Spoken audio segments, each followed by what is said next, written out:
Cocorico, nous avons un nouveau pilote français en Formule 1 qui a été annoncé ce vendredi, un Wemby dévastateur pour son retour sur les parquets NBA, une nouvelle méthode d'entraînement pour Léon Marchand, la Coupe du Monde de biathlon fait escale en France au Grand Bornand avec déjà une victoire française. Salut, c'est Hugo, j'espère que vous allez bien, nous sommes le vendredi 20 décembre 2024 et on discute ensemble des actualités sportives du jour sur le combo sportif et le menu est plutôt sympathique, c'est parti générique.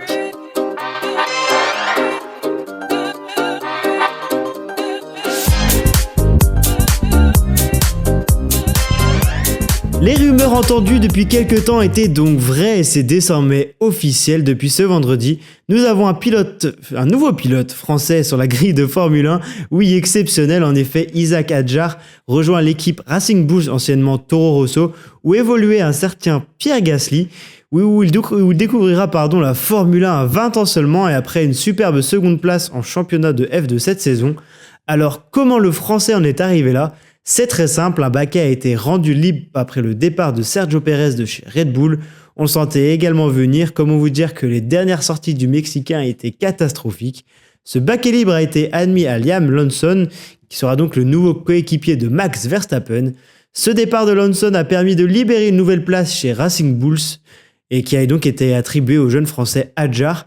Que du bonheur pour lui, on a hâte de le voir évoluer en Formule 1, surtout après son parcours exceptionnel. Il y a 4 ans, il était dans les compétitions régionales. Donc voilà, en espérant que son talent lui permette d'aller chercher de superbes résultats, mais on n'en doute pas. Et on a hâte de voir tout ça, en tout cas, félicitations. Wemby était de retour sur les parquets avec les Spurs et on peut dire que le français s'est montré à son avantage face à un autre numéro 1 de draft français, Zachary Rizaché. Attention, la ligne de stats, 42 points, 6 rebonds, 4 contre dans une victoire 133 à 126 après prolongation, tandis que son compatriote a été plus discret avec 9 points. Wemby a été, sonné, réveillé par un énorme dunk sur sa poire. Il en a donc décidé de marquer 8 points en prolongation et de contrer Trae Young pour assurer la victoire des siens. Plutôt sympa comme revanche. Est-ce qu'on peut parler de performance All-Star pour le français ? Oui, je pense que le terme est désormais complètement approprié. Les autres Français ont réalisé de belles performances, à savoir Bilal Koulibaly et Alex Sarr avec 14 et 19 points respectivement pour une victoire face à Charlotte de deux autres Français, Tidjane Salin et Moussa Diabaté, à 3 et 4 points seulement, mais qui ont quand même plutôt bien apporté en sortie de banc. Et oui, fait assez rare en NBA, 4 joueurs français étaient sur le même parquet en même temps dans un match NBA, si c'est pas beau. Vive la France. En revanche, petit match pour Rudy Gobert chez les Knicks de New York avec 3 points et 4 rebonds seulement. On termine avec l'Euroleague et une énorme pensée pour Mathias Le Sort qui a été victime d'une horrible blessure que je ne vous souhaite pas de regarder ou de vivre. Le Français a été opéré avec succès du tibia péroné, sera donc indisponible 4 mois minimum avec son équipe du Panathinaikos. Grosse force et grosse pensée à toi Mathias. Monaco enfin se déplaçait sur le parquet du Real Madrid et les Monégasques ont subi le réveil espagnol. Après une victoire acquise à Paris, Madrid en a collé 30 à Monaco qui était totalement à côté de ses pompes. Bref, une soirée oubliée pour les Monégasques. On a quelques nouvelles de Léon Marchand qui a retrouvé les bassins du côté de la Réunion et notamment les grands bassins.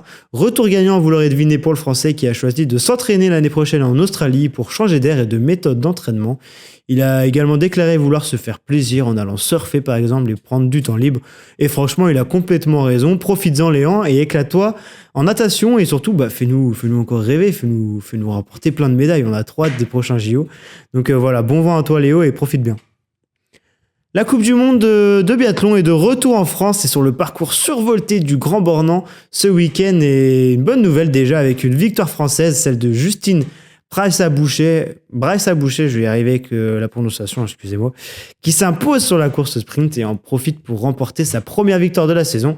Bravo madame et quel plaisir de voir du biathlon en France devant tant de supporters survoltés. La Française a réalisé, pour information, un sans faute au tir, a été plutôt rapide sur les skis, deuxième temps de toutes les biathlètes. Voilà, une belle victoire méritée, ça fait plaisir, ça donne le sourire à tout le monde avant de commencer ce beau week-end de sport juste avant Noël. Merci à toutes et à tous de m'avoir écouté. On se donne rendez-vous dès lundi. Je vous souhaite un très beau week-end. Préparez bien les fêtes de vos côtés. Écoutez, moi je vous propose qu'on se retrouve quand même lundi, mardi, 23-24. On verra pour le 25, sûrement pas, mais voilà. Passez de bonnes fêtes si vous ne m'écoutez pas d'ici là. Et sinon, abonnez-vous quand même pour pas louper les prochains podcasts et les prochains actus sportifs du jour surtout. Mettez la petite cloche si vous êtes sur YouTube. N'hésitez pas à mettre les notifications. Et on se retrouve très vite. Passez un très bon week-end. C'était Hugo pour le combo sportif. Ciao tout le monde.